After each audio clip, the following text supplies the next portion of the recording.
Ona yig'lab gapirib beryapti, nima uchun shu kuni men farzandimni plashatkaga olib bordim deb. Ota-onalarni ogohlantirish uchun video chiqaryapman. Iltimos, farzandingizni detski plashatkalarga olib borganda juda ham ehtiyot bo'ling va e'tiborli bo'ling. Bugun qabrimga bitta patsient keldi, qulog'i kar bo'lib qolgan. Sabab nimada desam, meningit o'tkazgan. Bu sizlarni qo'rqitish boshqa emas.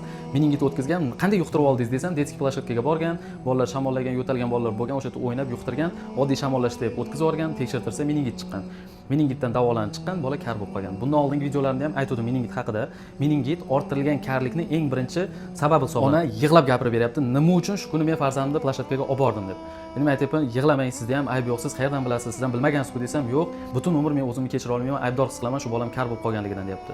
Shuning uchun ota-onalardan iltimos qilaman, agar farzandingiz yo'talyapti, isitma qilyapti, temperatura bo'lib qanaqadir shamollash belgilari bo'lsa, odam gavjum joylarga olib bormang, plashatkalarga, maktab, bog'chaga dorisini berib jo'natib yubormang.